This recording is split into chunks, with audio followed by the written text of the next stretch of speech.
Yo, what is up YouTube? My name is bbreadman and welcome back to another YouTube video. In today's video, we are talking about the Gulag and actually a little revisit to the Gulag. We made a video really early on in Caldera regarding, and I've switched up my method since then, so we're going to talk about the newer way that I found to play the Gulag that works a lot of the time. Right now, I'm sitting at a 94% win rate in the last 100 games, so it's not too bad, but let's get straight into it. Okay, so let's get into the first clip here. In this first clip, basically what I'm going to do is walk you through my method of the Gulag. So recently, what I've been doing is if you spawn on this side of the Gulag here, you've got the red crate on your left. Now, I used to not chow this side because if you didn't know, I am a mouse and keyboard player, and you can actually grab aim assist through these crates. If you didn't know that and you do play controller now, you know.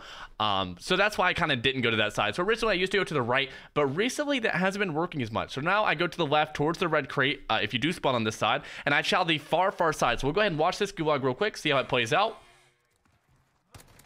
Look left, see the guy, fry him instantly. It's super simple. So this is like the fastest way that you could win this strat is if you chow left and then they swing left. This does not happen every time, but this is the optimal way. We'll watch it one more time.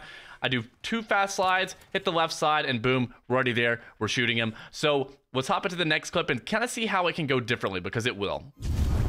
Okay, so let's hop into another way that this can kind of pan out once you've gone left. Or, you know, if you're on this side once you've gone left. So we're on the same side again. We're going to chow left here. 2 quick slides like we do. You don't have to do that, but that is just what I do to get there quicker with my fists out as well. But again, if you just want to run straight with your gun, you will be a little slower, but it will work the same way.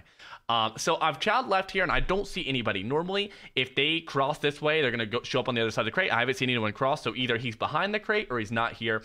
In this instance, right there, I hear a quick footstep, a close wooden footstep. So that means he jumped through the windows. So if you ever hear a close wooden footstep, you know, I swing the corner and he's dead just like that. So let's look at it one more time. Again, you're going to swing left or swing left on this side. Swing the crate. Look, if you don't see anything, you work your way up. You will kind of listen, because in the middle of this little shed area, the little building, it's all wooden. So if you hear anything, it's going to be easy to hear because it's all wooden. You'll know where they're coming from. It's not going to be that gravel / dirt noise that you hear me walking on. So you look down the middle here, prime, and this one was an easy one because I did get the footstep, but again, it'd be the same thing. You're looking down this little ing, so let's see another way that it could pan out.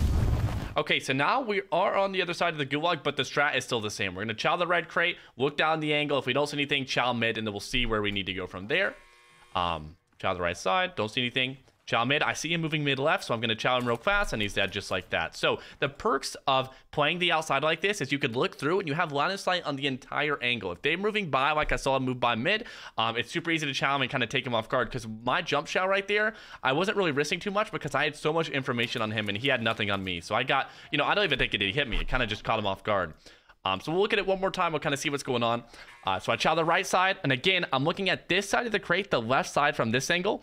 Because if they do chow the other side, I do want to... It's a lot easier to look at the start of the angle than it is the other side. Because, I mean, my mag would be in the way. It could block, you know...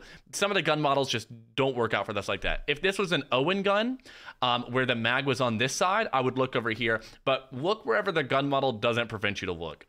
Or whatever, you know, I prefer the left side here, but you could do the right if you wanted to. So I'm going to chow mid here, and when I do chow mid, I do see him moving left, so that makes it super easy. If I didn't see anything, I'd kind of play it a little bit slower, and we'll look at a clip like that later. But again, I saw him this side, so I'm going to do a little chow here. This is like unnecessary movement. If you don't know how to do that, if you don't want to do it, you do not have to. You would kill him regardless with that info that you had. So let's go look at another way that this could pan out. Okay, so we've seen a lot of the ways that this can kind of pan out, but let's look at one where you check every single angle and you don't see anybody, which can happen pretty often when you kind of mirror each other in the Gulag. So we're going to swing left like we do on this side towards the crate, check the angle, don't see anything, check mid, don't see anything, and now we're going to go check their spawn after that. So if you check the angle, check mid, you don't see anything, now you go check their spawn. If you don't see anything in spawn, generally what I do is I throw my tactical or my, you know, my lethal across the Gulag if it does reach. So I've thrown my gas grenade across because I've seen nothing on all the angles that I've picked, and he's most likely just hiding behind the, like, doing the exact same thing to me. So I throw this gas grenade, don't hit anything, kind of playing it slow here. See him. Chow my spawn.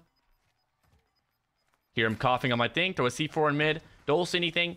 and now I come here. And so what you'll see that I'm doing, even though we're kind of like mirroring each other in the Gulag, and this doesn't happen all the time, but it is an example of what you do, where you put yourself. If you chow mid, you chow this spawn, you don't see anything. What do you do with yourself after that? So what I do is I stay outside. You can see I go inside very briefly, just enough to see him and jump back out. I kind of play the outside of the area because there's so many sight lines, so many angles that you can see, so many windows you can look in. It's a lot easier to play outside than inside. So that's the strat. That's the advice that I have for when you don't see anybody.